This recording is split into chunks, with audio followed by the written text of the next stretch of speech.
바울이 사내들인 공회 앞에서 신문을 받는 장면입니다.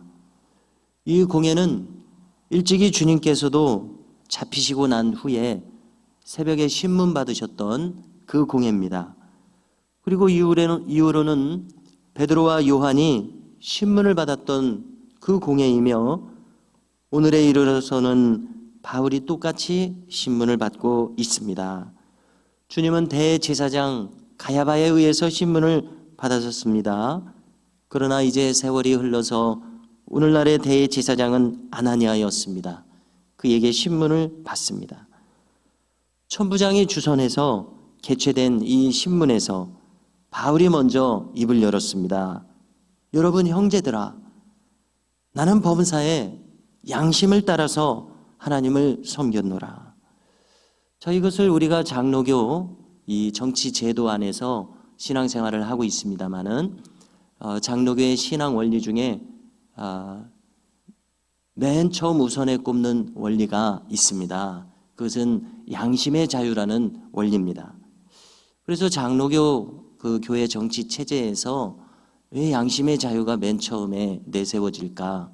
이리 생각할 때에 이 장로교라고 하는 것이 어떻게 시작되었습니까? 칼빈을 통해서 시작되게 되지 않았습니까? 그래서 칼빈은 가톨릭이 그릇된 신앙을 이제 이끌고 가고 있을 때에 그것에 저항해서 프로테스탄트 이 개신교 신앙을 이끌지 않았습니까? 그래서 이 양심의 자유라고 하는 것은 누구나 다 자기 양심에 의해서 자신이 옳다고 믿는 그 성경의 하나님을 믿을 자유가 있다. 그것이 양심의 자유입니다. 우리 장로교 신앙 제도에서는 그게 양심의 제도입니다. 내 양심에 따라서 내가 읽은 성경에 내 하나님을 믿을 자유가 있다.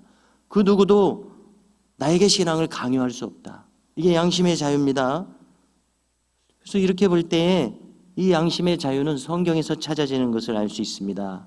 오늘 바울이 누구의 강요에 의해서가 아니라 억압에 의해서가 아니라 자기 양심의 자유에 의해서 내가 아는 성경의 하나님을 믿는 바로 그 신앙을 피력하고 있습니다. 일찍이 박해를 받았었던 모든 선지자들은 양심에 따라서 하나님의 뜻을 대변한 것 아닙니까? 그 결과 엘리야는 아합과 이세벨에게 박해를 받았습니다. 이사야 선지자는 므낫세 왕에게 박해를 받았습니다. 교회사에서 유명한 한 장면, 루터는 제국 의회에 소환되어 그의 소명 기회를 가졌을 때에 양심에 따라서 나는 나의 주장을 처리하지 아니하겠다. 이렇게 했었습니다. 이렇게 해서 양심의 자유의 원리란 누구도 거짓된 신앙을 나에게 강요할 수 없다는 의미입니다.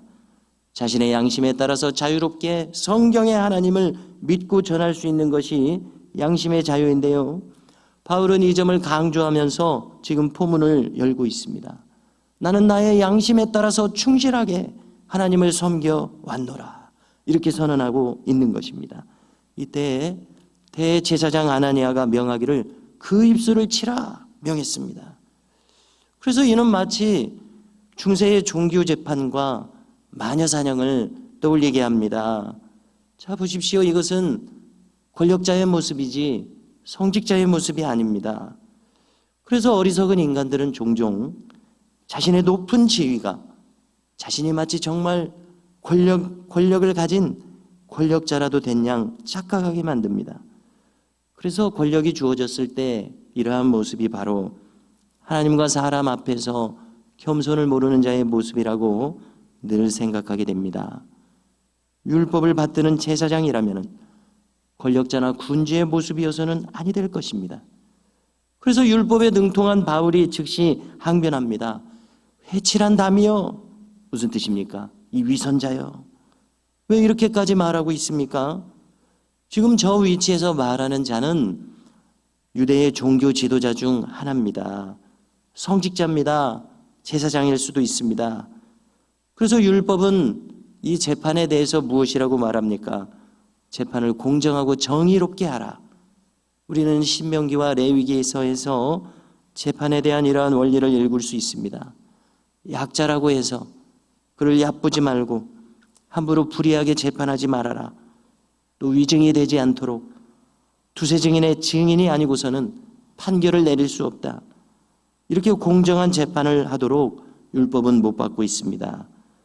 그런데 바울을 향해서 발언한 저 발언자, 바울은 그의 신분을 지금 모르고 있습니다. 다짜고짜 바울의 입을 치라는 강압을 보였습니다. 그래서 바울은 말합니다. 3절에서 회칠한다며 이 위선자여, 하나님이 너를 치시리로다.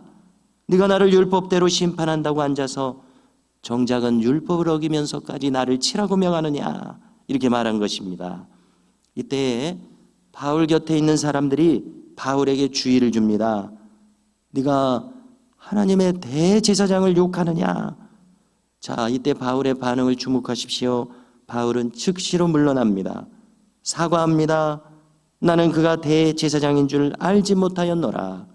기록되었으되 너희 백성의 관리를 비방하지 말라 하였느니라. 자, 바울이 즉시 물러서며 사과하는 이유는 무엇입니까? 왜냐하면 그 사람의 직분 위에 하나님의 이름이 놓여져 있기 때문에 그렇습니다. 하나님의 권위가 그에게 놓여져 있습니다. 그러므로 바울은 그의 직분을 알자마자 즉시 물러서서 사과한 것입니다. 자, 이것은 무엇을 의미합니까? 자, 그릇되었었으나 기름 부음 받은 왕 사울 왕에 대해서 다윗이 그 권위를 범하지 않은 것과 같은 원리라고 생각됩니다. 예수님께서 성전에서 정작 눈에 보이는 제사장들을 향해서는 비판의 말을 직접 가하지 않으셨던 원리와 같습니다. 왜냐하면 그 위에 하나님의 이름이 놓여져 있기 때문에 그렇습니다. 그러므로 오늘 우리는 이 바울의 사례를 통해서 오류를 가진 사람에 대해서, 그러나 직분을 가진 그 직분의 권위를 구분해야 함을 알게 됩니다. 그래서 우리는 장차로도 우리의 신앙생활을 해나가는 데 있어서 이를 중요한 원리로서 기억하고 마음에 담아두어야 할 것이라고 믿게 됩니다. 한편 율법에 대해서 이처럼 분명한 관점을 정립하여 있는 이 바울에 대해서 공회원들은 깜짝 놀랐을 것입니다.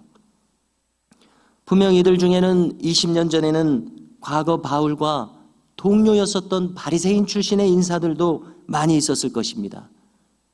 혹 바울을 지금 모르고 있다 할지라도 지금 바울이 보이는 율법에 대한 이 지식, 그리고 율법을 준수하고자 하는 이 자세에 깊은 감명을 받았을 것입니다.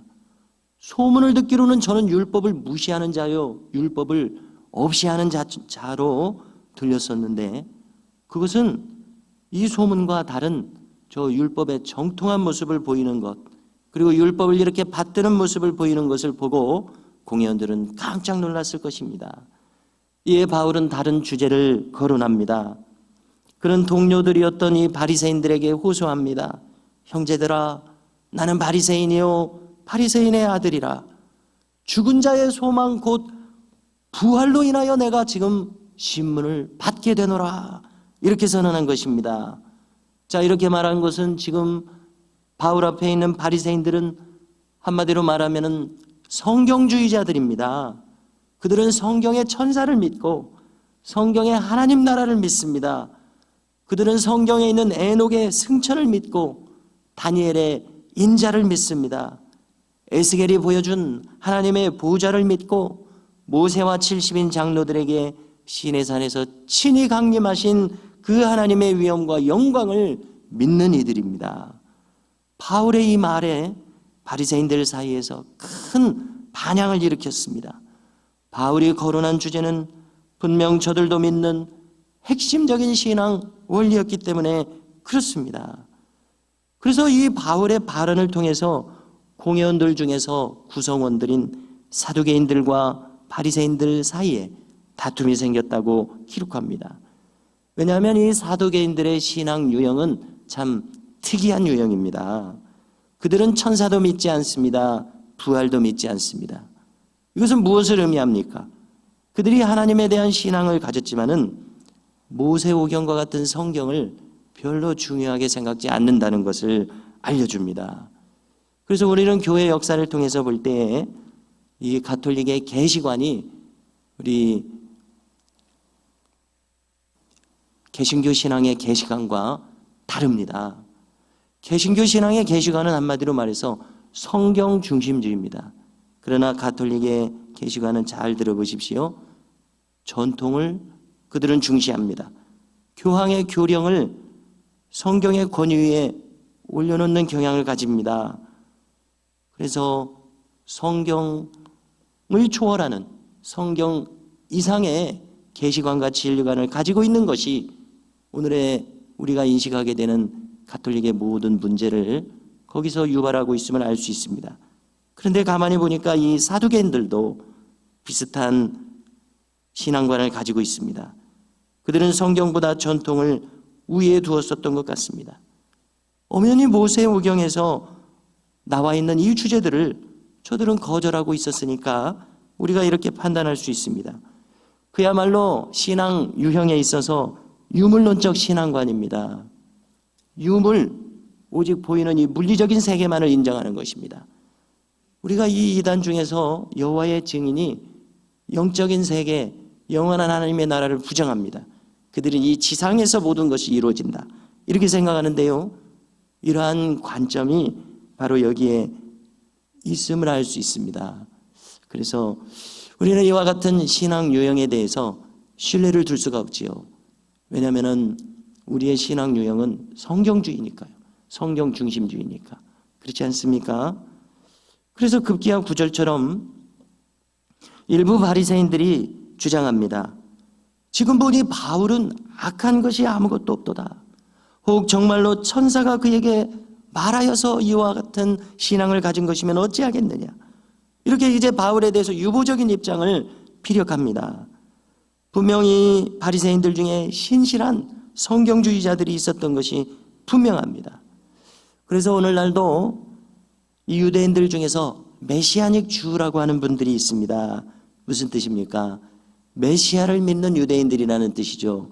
즉 예수님을 메시아로 인정하는 유대인들을 메시아닉 주라고 합니다.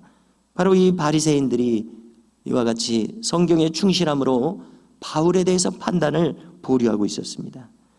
이렇게 공회석상에서 난상 토론이 일어나고 큰 분쟁이 생기자 이번에도 천부장은 문제 해결을 보는데 이제 중단할 수밖에 없습니다.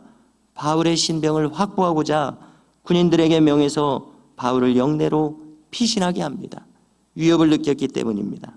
자, 이제 장면은 바뀌어서 그날 밤 바울에게 주님이 임하십니다. 그리고 말씀하십니다. 담대하라. 네가 예루살렘에서 나의 일을 증언한 것 같이 로마에서도 증언하여야 하리라. 참 놀라운 말씀이 아닐 수 없습니다. 이렇게 바울은 양심에 충실하도록 신실한 주의 종으로서 매사에 임하고 있었습니다.